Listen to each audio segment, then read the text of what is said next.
So, Brandi, I was hoping you could tell everyone about your scholarship and what led you to the work that you do. I do a lot of different things. I think I've been invited into this space because of the work I do around improvement and improvement science. Um, but my scholarship stems really from who I am as a person. And I always like to put it out there who I am. So I am a black cis woman. I am a Southerner. I am an autism mom and a twin mom and a single mom, and I'm plus size, and there are a lot of things and identities that have shaped my life and positionality. And one of the things growing up where I grew up is I was able to really see how oppressive school systems could be as a student and as watching my mom as a teacher. But at the same time, I had my grandma in my ear telling me, get yourself some education. Can't nobody take that from you. So I had this person who believed education was the answer. And then I was looking at this educational system, watching it fail my friends. And the only reason I got through, reasonably unscathed is because my mother worked in the system and knew how to work the system. And so that led to my interest in how can we make it so it works for everybody. So that's what led me to do the work I do. Tell me about you and how you got to where you are. Well, so I grew up in far northern California, very far north. Think Oregon and just go south a little bit. If anyone here has ever heard of Mount Shasta, it's from a little town near Mount Shasta called McLeod, about 1,600 people in the middle of nowhere. I was born while my biological mother was in prison. I have an identical twin brother, and it could be him here speaking to you today, and you'd never know the difference. His name is Josh. And essentially, our mother was in prison. We went into foster care. We were wards of the court. Our family moved to far northern California, continued to do foster care. When we moved into this town, we were a very diverse family moving into a very white neighborhood, a very small town in America. So it was, we're black, Latinx, Pacific Islander. I have a sister with a cognitive disability, a sister who has spina bifida and is in a wheelchair, white brothers and sisters. And so when we would go into school, people would call us the UN, right? Because it's like, oh, there's a very diverse group walking in. But it was a diverse family in a very non-diverse environment. And it was a challenge in that environment. And so I think that a lot of the work that I do is in response to some of the challenges that I had, but also some of the great relationships that I built too. So, folks talk about me-search, right? Where you do research on yourself. Like if I look at the things I do, I look at black students in education, I look at black boys, I look at school suspensions, I look at foster youth, I look at community colleges, which is where, a lot of black and brown students begin their educational journeys. And ultimately, that's kind of brought me to where I'm at right now. Awesome. Yeah. So why do you think we've been invited to have a conversation about equity and continuous improvement at a deeper learning conference?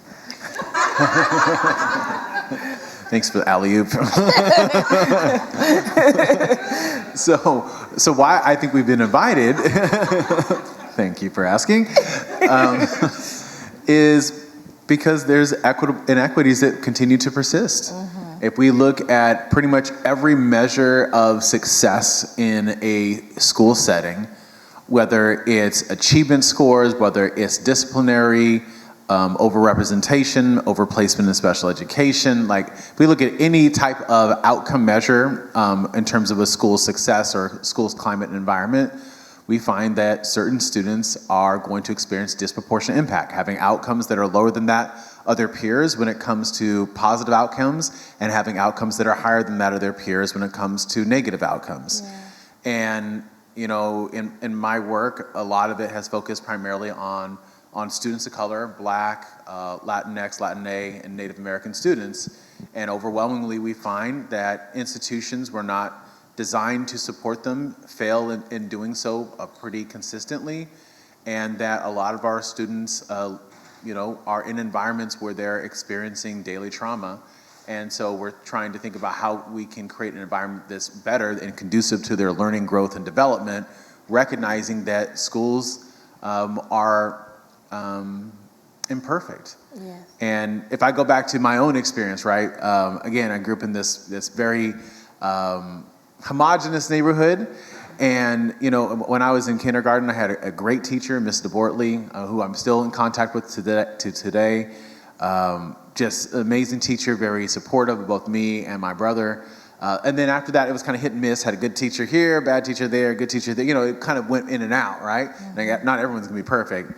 And then I think that probably the most formative experience I had in school in terms of kind of a negative experience that shapes how I think about things was in 5th grade. So in 5th grade, and that's a lot of times in the research on boys will say, you know, sometimes before 5th, 6th grade, that's when educators start viewing them very differently. And that was my experience too. I went from being, you know, a very high-performing student who was always in the top of the class to having a teacher who didn't see me as someone who was intelligent or someone who was capable or someone who was dedicated, but saw me as nothing more than a label, a problem, a bad student, a dangerous, deviant, up to no good, busy, physical, aggressive, defiant. Think about all the labels that we know about that are attached to Black boys and other boys of color, and that was my experience. And so when I was in 5th grade, my identical twin brother, he was suspended 24 times by that teacher. He had the same teacher. And I was suspended 42 times by that same teacher. And some of those were out-of-school suspensions. A lot of them were in-school suspensions. And they used to have this desk outside the principal's office that they called Luke's desk, right?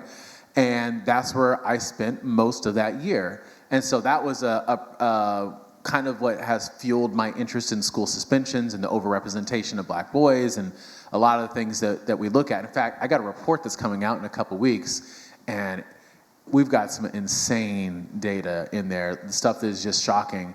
Schools that have like 40% or above suspension rate for Black boys. We named the top 20 suspension schools in California. One of them is the number one school, I'll say, just kind of, you know, give you all a foreshadow, is in Sacramento, California, which has 5 of the top suspension schools in the state. No other county has more than 2.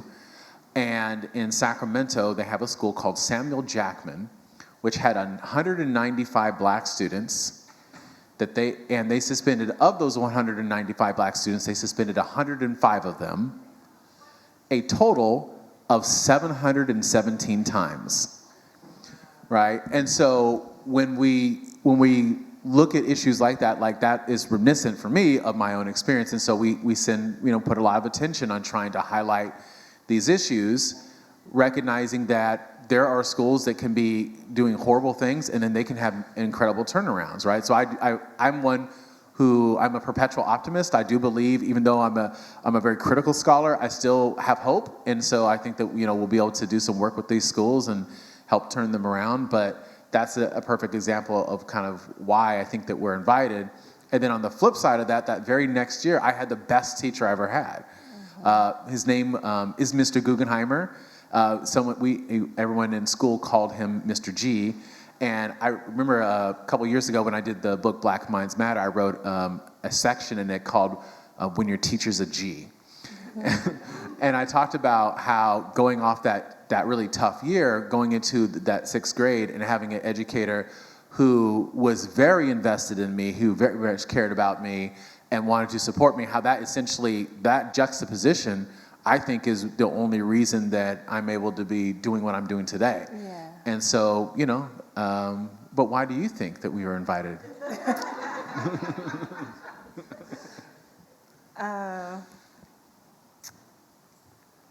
Yeah, that's one of the things I've honestly been kind of thinking about a lot, because I felt like our conversation would be speaking specific to like pedagogy, which is part of what I think about when I think of a deeper learning conference. But as we think about deeper learning approaches to instruction, such as problem and project-based learning, for instance, I think we also have to think about adult learning. And I think continuous improvement is like a deeper learning pedagogy for the adults engaging in it. And because when you think about like the outcomes of project and problem-based learning, you know, you want to cultivate people's capacity to encounter new problems, to do research, to try things out, to prototype. That is exactly what we're trying to do in continuous improvement.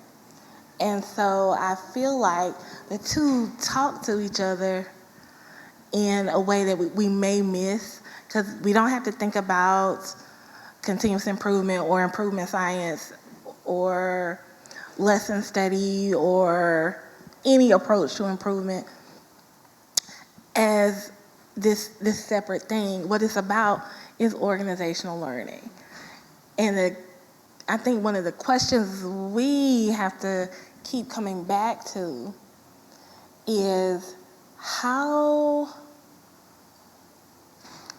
it's not only the data that like shakes us, but then once we have this awareness, what are we going to do with it? So also when you think about like deeper learning outcomes, being able to communicate and collaborate and all of these things are all necessary to do continuous improvement work well. And I think as we really talk about like liberatory approaches to continuous improvement, where we put a lot of emphasis on having different individuals, different voices, different perspectives involved in all aspects of the process, those are things that are often new to educators. It's like, it's not something we've always done. Just like we're teaching deeper learning, I can't speak for anybody but me, but I went through a traditional teacher ed program before going into the classroom. And I wasn't really taught how to teach in PBL and other types of things. And as a student, I didn't experience those things. So now as we ask people to engage in continuous improvement and these cyclical designs, and to wrestle with problems, complex problems, equity problems, problems that don't have quick fixes, what we want is what we've been accustomed to, whereas if we study long enough, we'll have the answer, or we can, we want a faster, less resistant pathway. And so what we're really doing is something we've not done before. And that takes a degree of learning and support in terms of adult learning for adults to engage in these things we're asking adults to do. And so why do you think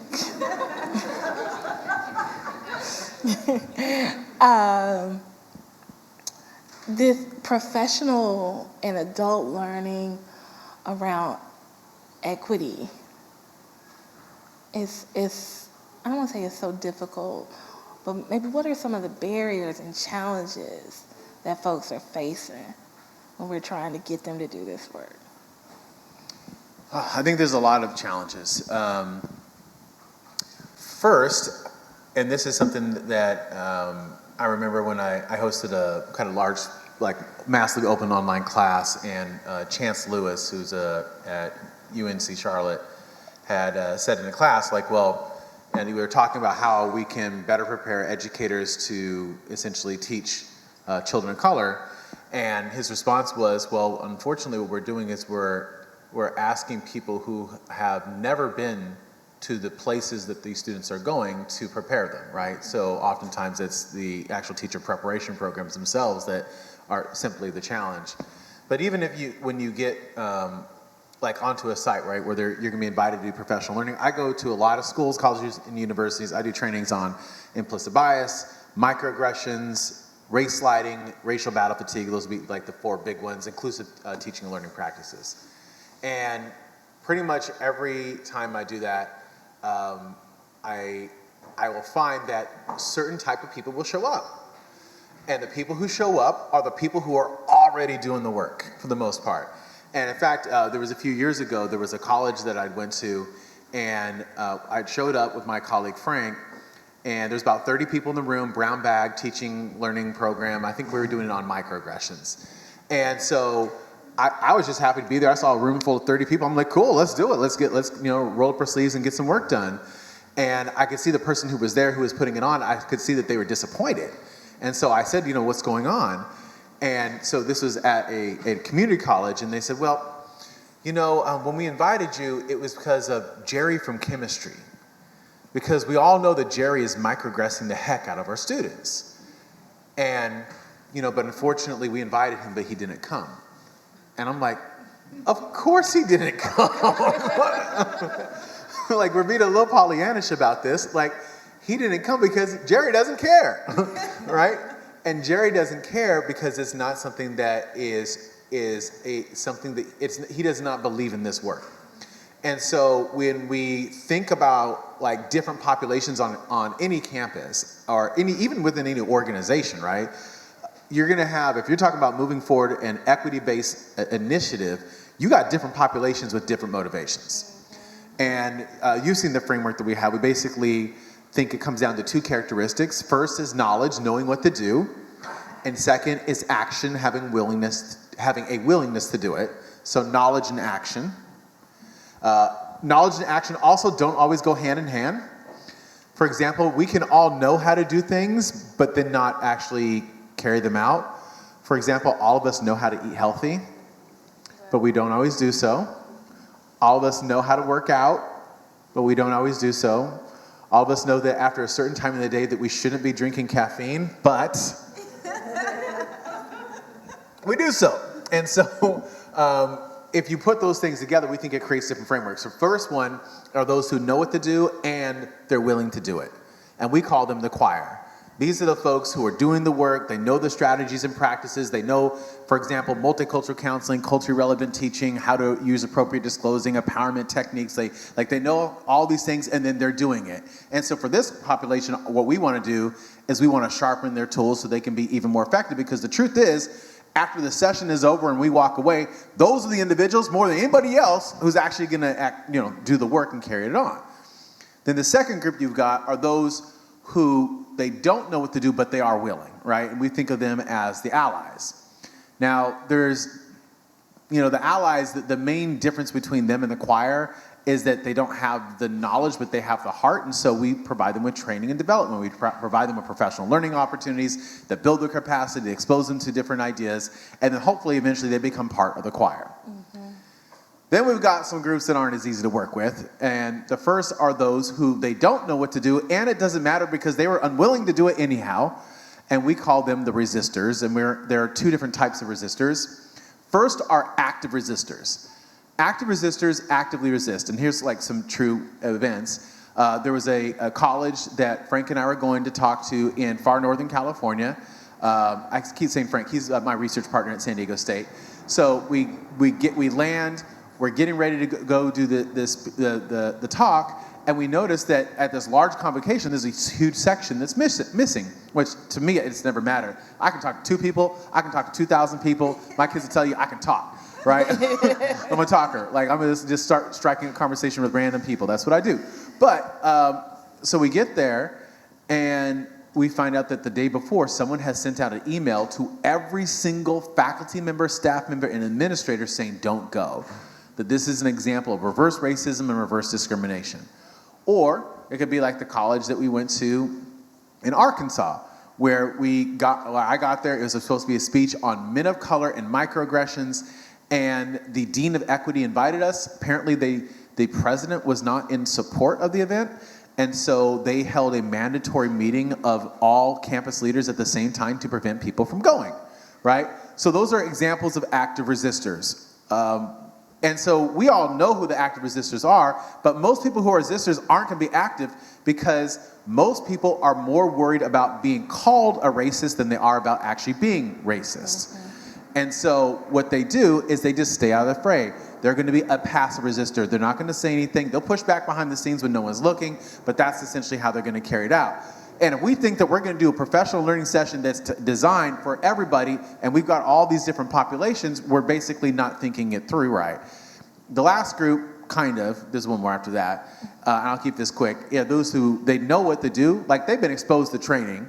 Maybe they were an active resistor who got themselves into trouble and they had to go to mandatory training on something. So they know the knowledge, but they don't put it into practice. But then we were presenting this framework, the choir, the allies, the resistors, the defiant, at a convening maybe 3 years ago. And there was a person from College Futures Foundation, Sean Whalen, who was there, and he's like, you know, this is a good framework, but I also think that you're missing something. Now, you know, as a researcher, when someone tells you you're missing something, and you spend a lot of time like validating this work and putting all this effort into it, you're like, okay, those are fighting words. What's going on, right? But then it turned out that as soon as he said what it was, I was like, oh, wow, we are missing something. And he said, what about the people who fall in the middle? The people who think they know what to do and really don't. People who think that they're willing and really aren't. And we call them the oblivious.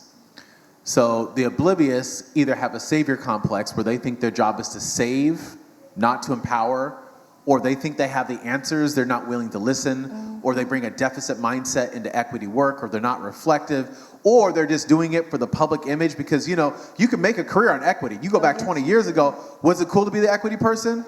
Not as much as it is now. Now you can make a whole career, you can do all these things, but it's also opened the door for people who don't have the right heart about the work. And one of the things we know when you're working with students of color, they spot phony a mile away. Yeah. They have the best BS radars out of anybody because that's what they're used to. They're used to people who are performative, who are disingenuous with them, who don't actually invest in them. And so I think that if we're going to change the ways in which we prepare people for these conversations, we have to ditch the one-size-fits-all approach because it doesn't work because that's not what the population that we have. Ooh, and we don't want to stay oblivious to your questions. So let's thank for this first bit and and now we get to turn it over to the audience for questions for either Dr. Brandi Hinnant-Crawford or Dr. Luke Wood. I feel like one of the things that I love about improvement is that it has this systems lens. And I feel like when we first started all this deeper learning work, like 10 years ago, maybe 20 years ago, we were like fighting against the mainstream of, it was all testing and accountability, and it was like, we're gonna do this in opposition to, and it was almost like this niche. And I think this conference emerged out of this desire to like try to make this niche mainstream and have more students experience deeper learning, not just 20 years ago, those who could escape the testing or were in independent schools had more freedom to be able to innovate and teach the way that they wanted. And so I guess I would love to hear, I'm going back to Brandi's question of like, why are y'all at this deeper learning conference? But I think my spin on it is I want to hear, how do we create like systems where students are experiencing deeper learning, not just the privileged few, not just like a niche.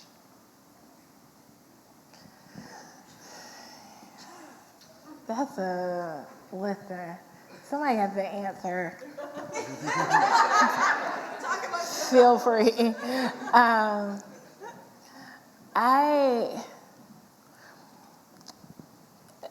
John Mita wrote this piece. Time escapes me. I can't remember. But in Ed Week talking, and the title was How Deeper Learning Has a Race Problem. And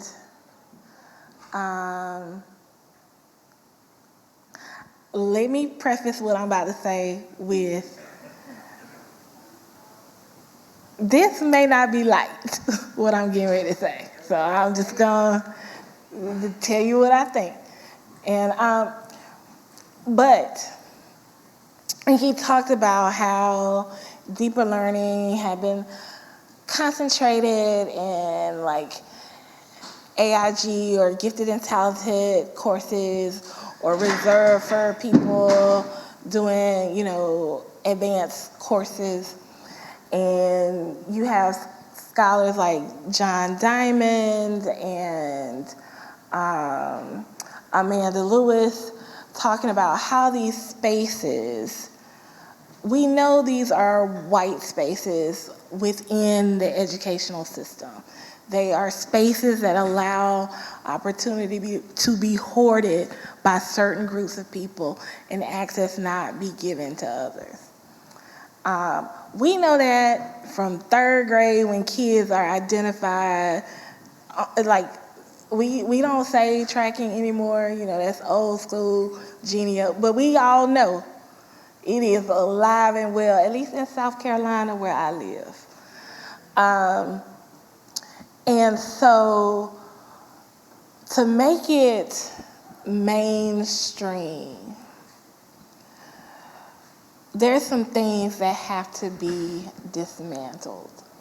Now, I recently wrote a chapter called Improve Crit, which is a critical race theory of improvement. And there are multiple tenets.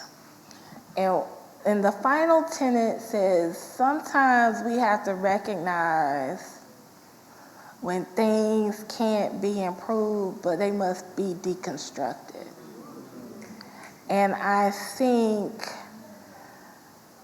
this system we have of identifying certain groups of children and saying they deserve more can't be fixed. Now, I love the work of Donna Ford and others who have looked to other ways to identify kids as being gifted, such as using the Neglieri in addition to the COGAT, ways to widen that Gulf Stream. But the system in and of itself is flawed. So even as you make improvements, it's not going to achieve. I think the system has to be deconstructed. And until we make deeper learning something that people don't, when I say people, that educators don't think it's for just a certain group, a special group, but it's for all children, that's how it's going to operate. And I think it's, Dewey, which I'm not going to quote him correctly, but says something like way back in the day about how if we're not careful, we will educate some classes into masters and others into slaves. And that is precisely what we do when we take these certain educational opportunities and conserve them for the privileged few. So now, how do we dismantle that system?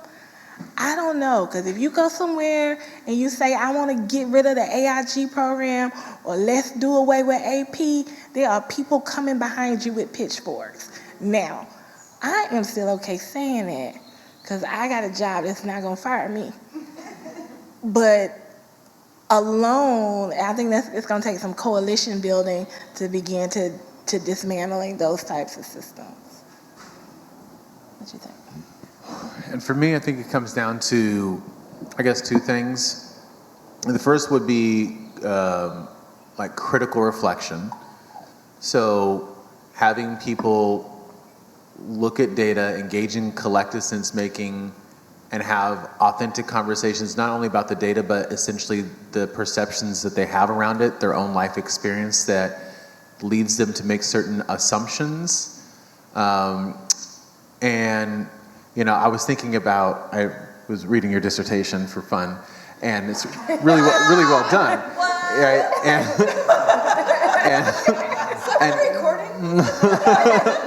And what you had talked in there about essentially kind of three different things, right?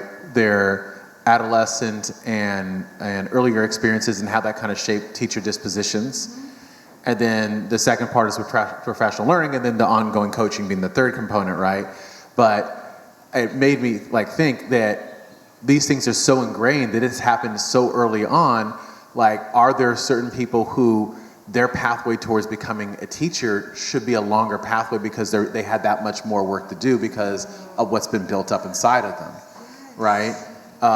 And then if we have them already in the field, how are we providing the support that's necessary because they may be armed to do more damage than good? And so I think that the critical reflection is one piece. And then if we're thinking about systems, I think the other piece is just embracing this notion of institutional responsibility, right? Which is, instead of looking out the window into the student's life and to blame them, their families, and their communities, we're looking into the mirror to say, what is it that we're doing or not doing that's resulting in the outcome disparities that we see? And that gets us then into conversations about policies, about practices, about structures. And I think that, data is one of the ways that we like to have those conversations. So some of you have heard me talk about a process that we do called equity root cause analysis, where we identify a problem, a practice, like whatever it might be. Let's say, that students, we have a high absentee rate for a certain student group, or that we are seeing less students transition from this one class to this other class that's important, or lower graduation rate, whatever it might be. You identify what the gap is, and then we usually then ask practitioners to say, okay, so why is this taking place? And with no prompting, you will inevitably hear people say things that are a range of things that deal with them, but a lot of things that deal with students and their families. Oh, well, it could be like really blunt stuff, like they're lazy, they don't care, they're not really here for school, they're only here because of the scholarship, or whatever it might be, right? There's going to be those kind of things that are going to blame the students. And when you do that, and you do that kind of exercise, you find that people immediately point to those things that come to their mind that are probably informed by that early bias, right? That they have around where the problem is, right? And one of the things that we know is that victim blaming is an inherent fragility response to advancing efforts against systemic inequities. And so then if that's the inherent response, then how do we get people to go around that? And so then we try to then flip that to say, now, once you have done this and you've given us all this information that is really focused on they aren't, they don't, now we want you to use only language that is going to center on you as an educator and the system that which you're in. And then so we do that same exercise right beside the one after we've usually ripped it up to show them like this doesn't work. And we say, okay, now when you respond to why is this taking place, you have to start your every statement out with we are, we aren't, we don't, but it has to be we. And usually hear like some educator who's super uncomfortable at first, they'll say something like, well, we aren't finding a way to motivate students who are unmotivatable. And then everybody will laugh and you're like, okay, whatever, you got it out. And then you have people like then start to think to themselves. And it's like, oh, well, they're not showing up to meet with me after class. It's like, well, okay. Well, actually, I've never had a conversation about why that was important. Or we're not asking them, they're not doing multiple drafts of papers, but that hasn't been something that was structured as part of my class. So how would they know or think that was something that would be an expectation? And a lot of times it comes down to there's a lack of awareness about the assumptions that we have that inherently serve to disadvantage certain groups over others. And so I think that's part of like how we respond to the systems. The only way to get at the system is to point the we in that system so they can see what it is that we're doing, policy, practice that's resulting in those disparities. So. Whew. I mean, first of all, I've never met a single person who's read my dissertation, so this is a big day. Who has the next question? Yes. Do you want the mic or you want to project? I can project. Okay. Good afternoon, everyone. H.G. Green from Dallas, Texas. I follow up similar question. I have the gift of working in school design, so I have folks who spend a full school year writing a design plan, closing down struggling and failing schools to open a more community-responsive school.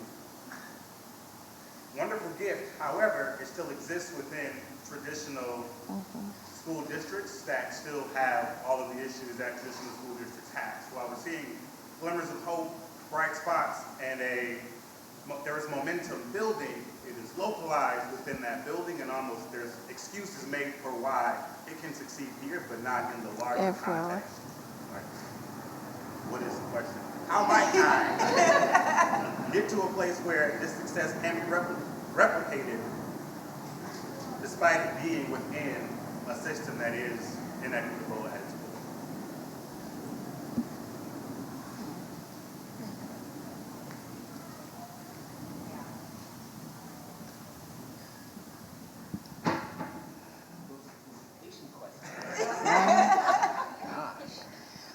Okay, so there's an approach to improvement called positive deviance, where you really focus on and study kind of the bright spots for the purpose of replication. But typically when we, let me say, not say we.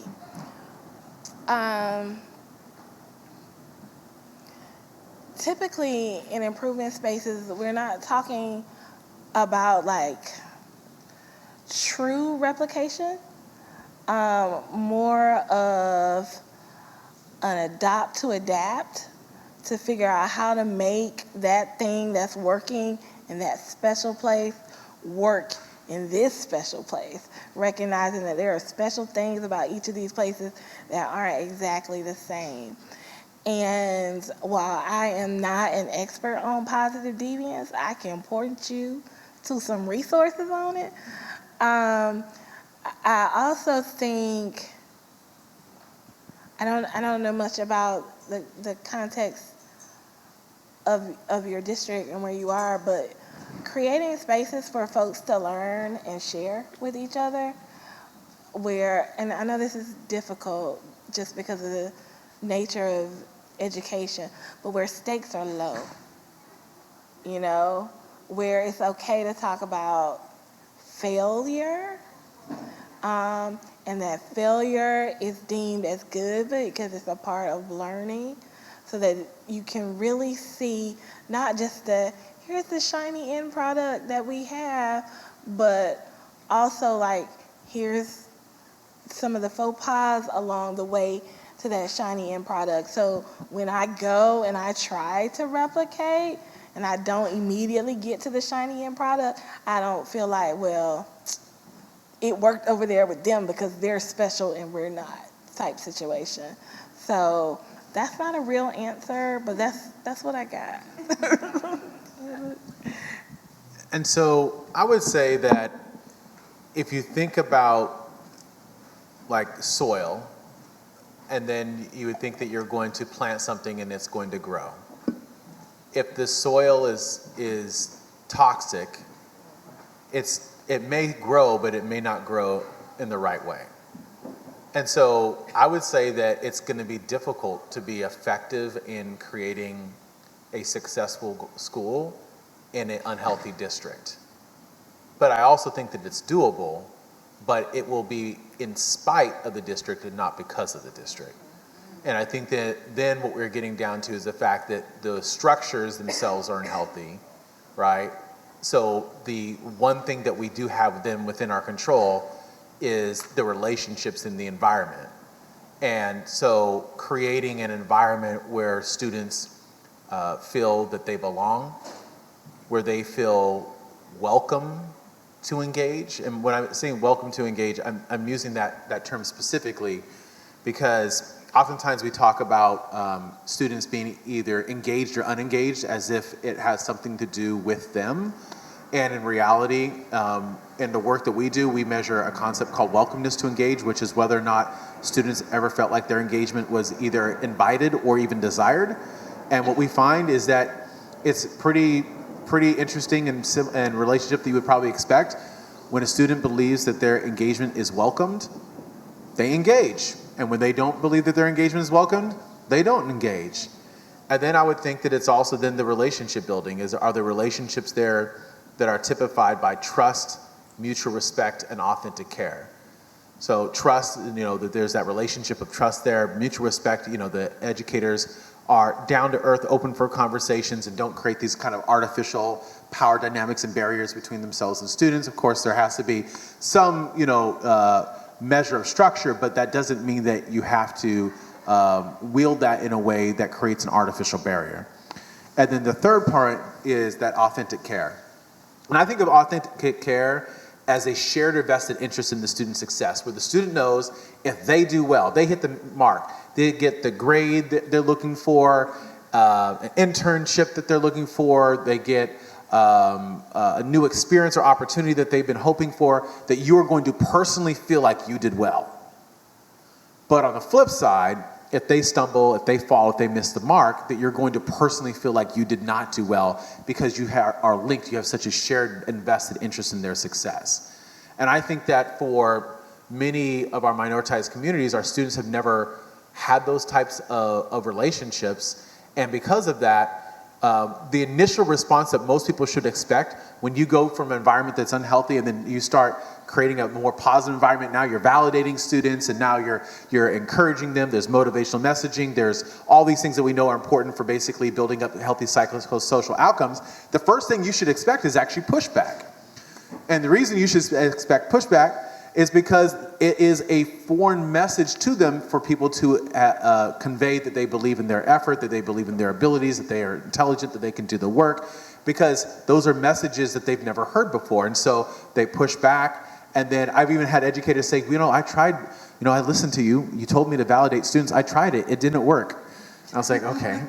So you clearly weren't listening because it's about basically thinking about it as you're chipping away and chipping away and chipping away at all the stuff that came long before you ever had that student that is influencing how they think about school. So I think that it's creating that kind of a school ethos and microclimates of success around belonging, around welcomeness to engage, and trust and authenticity, and that you can have an organization that can succeed in spite of the larger entity, but only, in my experience, only for a period of time.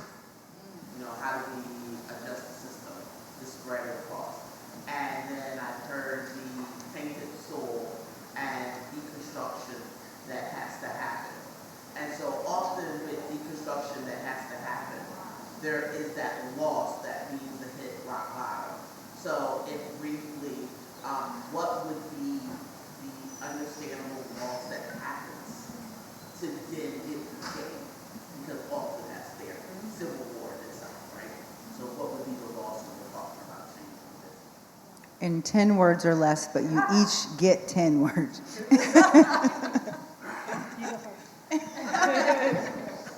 Whatever Brandi says. I used 3, you have 7 left.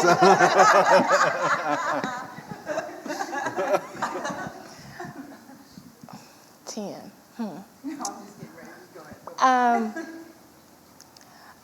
I would say one of the things you're definitely going to lose is comfort.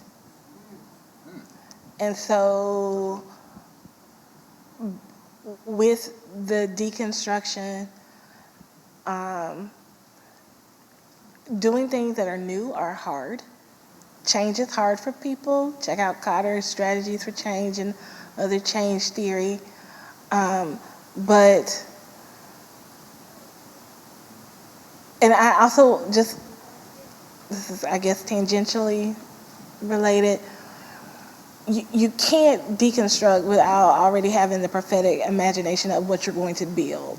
So you can't just tear down without being prepared to build back. So, but one thing you're definitely going to lose is comfort in the moment. You want to leave it at whatever Brandi I mean, said? that was great. I co-sign. All right, let's give another round of applause for Dr. Luke Wood and Dr. Brandi Hinnant-Crawford.